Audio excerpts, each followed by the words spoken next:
Welcome to the Productivity Podcast. I am again joined by Diane Well, Marketing Insights Director, MRI Springboard, and we are going to look at Footfall from July to August. Hi, Diane. Hi, Simon. How are you doing? I'm good. How are you? Good. Just recovered from the forum, our productivity forum last week, which you opened for us. So it was great to have you there again. Another good session and some brilliant feedback. Yeah, no, it was a great day. Really good. Great networking opportunities, but also not talking about myself, but the papers and the presentations were great. Really inspiring. Good. And we're just in the throes of getting dates sorted, so we'll announce that soon, and people can start signing up. So let's turn our attention back to Footfall. We've talked over the months this year around the kind of different trends. I think last month was a record-breaking month, probably for all the wrong reasons. So how have we fared from July into the end of August? Well, good news is that August was slightly more positive, which is great. We returned to positive territory in terms of a month-on-month increase in footfall, but it was, I have to say, only very marginal. It was 0.2% up, which doesn't offset the 0.3% drop from June to July, which is a real shame. So at top level, it's clear that the economic conditions are starting to tell on footfall. 0.2% up on month, it's not great. It meant that the annual increase from 2022 in August was the lowest it's been, just 1.9% higher than August 2022. And whilst some of that is a natural sort of tailing off of the exponential rises that we've been having since COVID, it's also a reflection of the pressures that people are feeling in terms of household budgets. So that's, and I know we talked about it on a number of occasions, that's really starting to shine through now, unfortunately, isn't it, in terms of, I suppose we're out of peak holiday season, so we've paid for our holidays or we've used the credit we had from lockdown. We're now in that run. Clear clocks change, kids back at school. We start to see Christmas in supermarkets. I've seen some this week. I think it was marzipan and mince pies. Oh, crikey. But they skipped Halloween then. Yeah. Well, that'll come and go, won't it, in a flash. And there's all the stuff, on social media about 18 Fridays to Christmas and 100 days and all that stuff. So we've turned that corner into the darker nights. That means we'll start to put the heating on and the fires on because the temperature is going to drop, and that's all kind of, I suppose, those energy pricings have all been forgotten for a while we've been bathing in the sun. So there's those cost pressures. At the time of recording, I think this week we're expecting interest rates to go up again, strangely, as inflation's come down. So we're heading into that, aren't we? Plus, like you say, there's Halloween, there's bonfire night. Which I think Halloween probably a bigger event now than before, and bonfire night getting caught up in the whole animal welfare thing, so maybe diminishing. And then you're into the big event, aren't you? Then you're at Christmas and Black Friday and Cyber Monday, weeks in between. Absolutely. I mean, I know that we're getting into the Christmas period because I presented this last week, didn't I? The first tellings of my forecast for quarter four and for Christmas in terms of footfall. So I definitely know that Christmas is on the horizon. But most definitely, it's all talk about what's it going to deliver for Christmas. And it's going to be a challenge. It really is. We're very habitual as consumers. We don't change our habits very much. We do what we do every year. We've been tracking footfall at MRI Springboard since 2002 actually, but publishing data since 2009. And over that period, we could see a very, very clear pattern of upwards and downward shifts across the year, and it doesn't really change much. So when we forecast, what I do is, of course, look at what's happened in previous years and then take a judgment of what I think is going to happen this year in terms of those monthly changes. And of course, that flows through into an annual change and a change from 2019. So I won't steal my own thunder, but needless to say, I haven't been forecasting huge uplifts. But certainly in terms of August, that's really the end of the summer, as you said, and it's the beginning of autumn and the run up to Christmas. And we're definitely seeing that this reining back, this caution, we see it every August anyway. People are more cautious in August than they were in the height of the summer in July, but definitely we're seeing it. And inflation has a big part to play in that. The ONS talk about this divergence between value and volume. values are going up. Of course they are, because inflation's sitting at 6.8%. But people are buying fewer items because they can't afford as much, and they're trading down as well. So volumes are lower and values are higher. So if you just look at values, you're going to get a very distorted view of retail sales, and people go, retail sales are holding up only because of inflation. And that's a really interesting point. I know we touched on it last week briefly again at the forum, but in a retail, whatever world you work in, if the cost of goods is going up but your actual throughput's going down, you therefore need less labour to do it, because from a pure workload point of view, you're handling less items, putting less items out, making less meals in restaurants, pulling less pints of beer in a pub, receiving less goods in a warehouse. So that, I think people are starting to move away from that top line sales number as the kind of mechanism, because if you just look at that, you pat yourself on the back. But actually, as you say, if you start to look at that divergence of value and volume, you can see that everything else is in decline. Absolutely. And I think there's two sides of it. There's that fulfillment element, which is absolutely right. You need less people to fulfill less. But at the same time, because you're putting more eggs into a smaller basket, people are buying less. So every customer is more valuable to the retailer, because you need to make sure that sale value of every customer that walks through the door is as high as it possibly can be. So therefore, what the focus needs to be is on shop floor staff, making sure they're doing their best job they can possibly can and converting more sales. So, upselling where they can, converting more where they can, making that whole customer journey in store more appealing, encouraging people to spend more time in store, and therefore they're likely to buy more. And really improve the sale value of every customer in the store itself, because clearly that they're going to need to do that. And if you don't get it right, I suppose we kind of end up, unfortunately, in the world of where Wilko ended over the last couple of weeks. So, our thoughts go out to all the colleagues there. Clearly, Poundland, B&M have come in and hopefully taken the colleagues with some of the property. I think the range, we've said before, have purchased the brand, online brand rights. So tough time for those colleagues and everybody in head office in the kind of senior team. But any thoughts on how we got to where it got to? Yes, I mean, it's as you say, it's really sad for all those people who work so hard at Wilko to make it a successful retail operation. And in many ways, the demise of the business isn't a reflection on their efforts and their success. I mean, a lot of the issues that Wilko's were dealing with were back office infrastructure cost issues. I mean, certainly that's what put paid to the HMV offer for Wilko's. The infrastructure costs were just too high. They clearly overextended. They became a much bigger business than perhaps they should have been. Their store locations, they bought quite a few Woolworths stores, which, as we know, hadn't worked for Woolworths, and also were very large, often two floors in town centres, which are more highly rented than retail parks. And just simply the sales weren't there to cover the cost of those stores.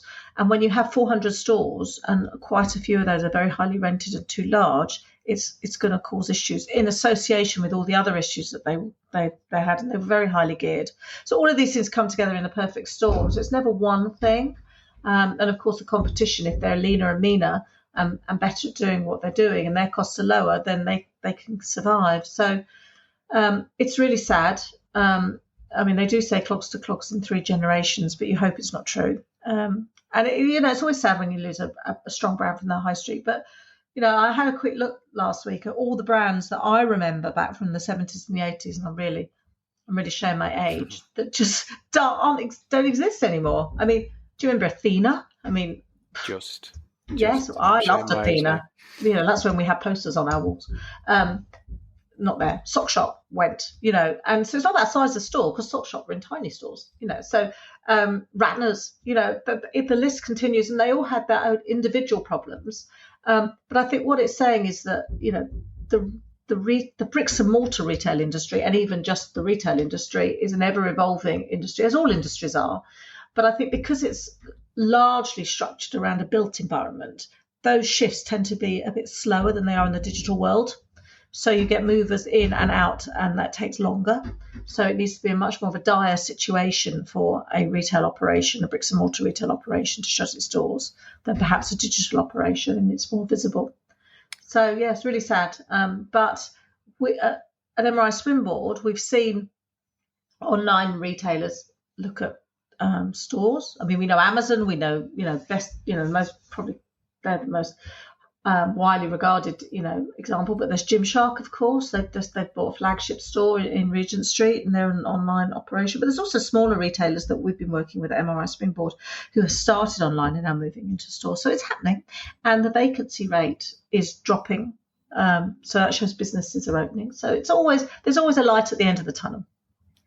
Yeah, and I think in any industry, even in life, kind of the strongest survive, don't they? But I suppose what it does mean is somebody, unfortunately, now takes the mantle of Wilko's and will be in the relegation zone, I suppose, if you liken it to football in retail, and will need to up their game. And again, as we talked about last week, I think if you're in one of those businesses that's constantly changing, that's probably difficult, but actually reassuring that the business is evolving.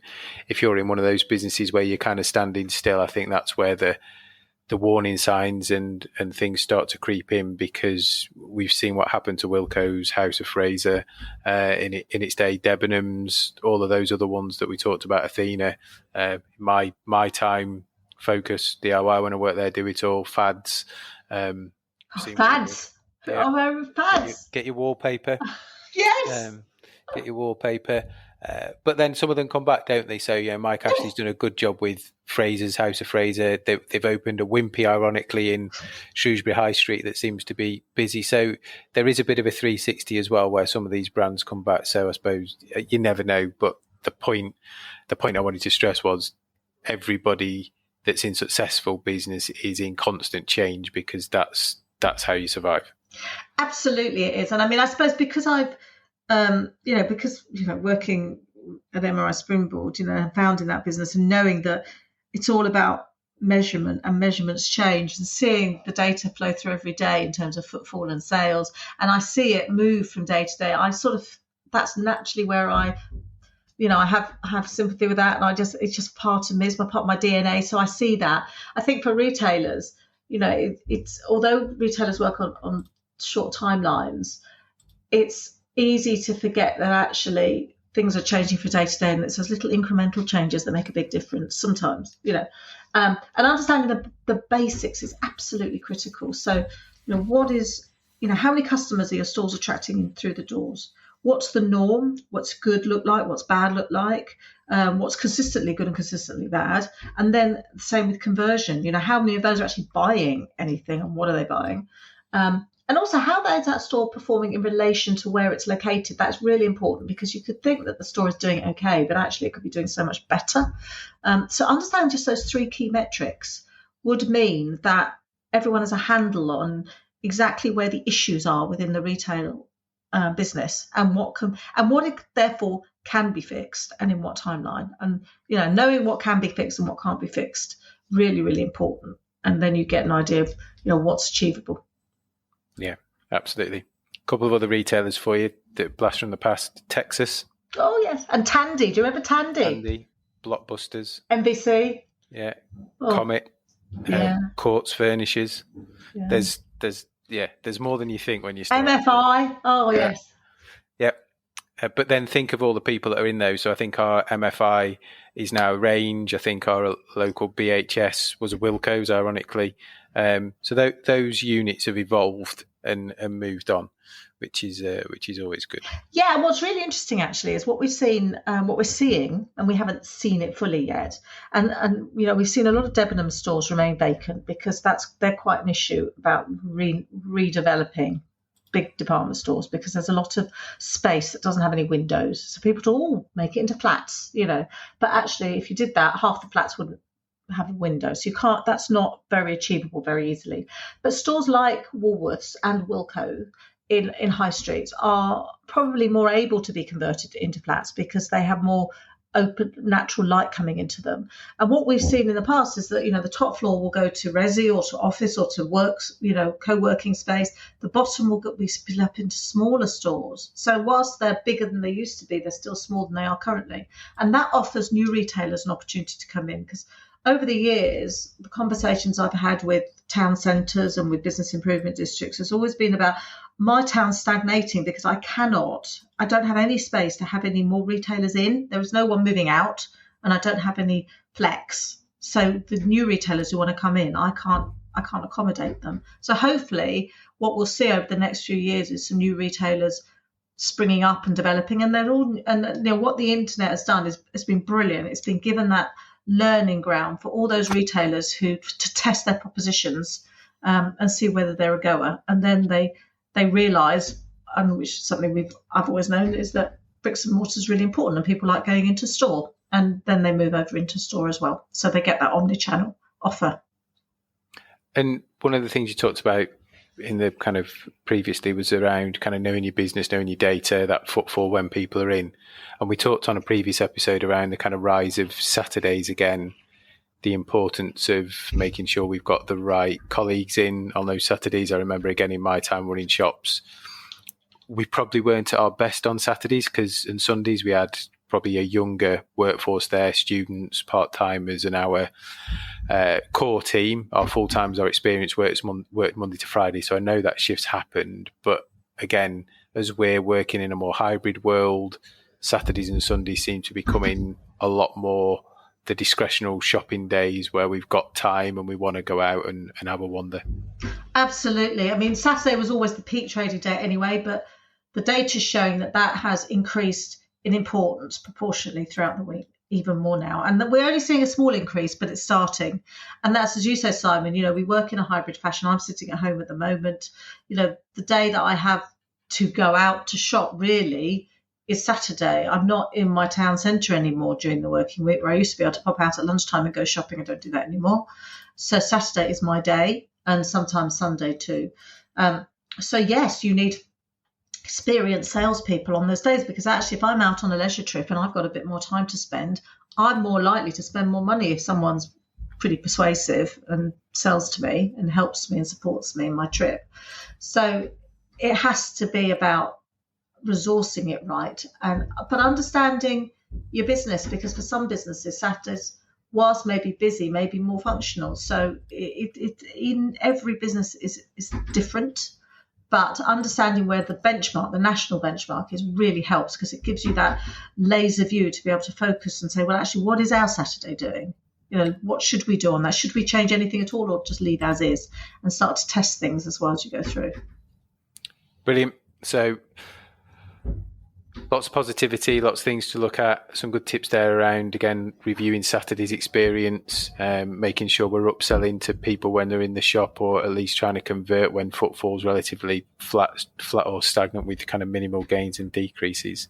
So, let's see what pans out in the next few months with weather, economics, Black Friday, Cyber Monday, and then I suppose ultimately for lots of retailers, it all comes together at Christmas. Absolutely. I mean, we'll be keeping a very close eye on this year, as we have in all the other years. But we're in a more normal economics cycle now, albeit not a very pleasant one, because, of course, there is always something that's thrown at us. But, yes, let's just keep a close eye on it and look forward to talking again. Brilliant. Thanks, Di. We'll catch up soon. Thanks, Simon.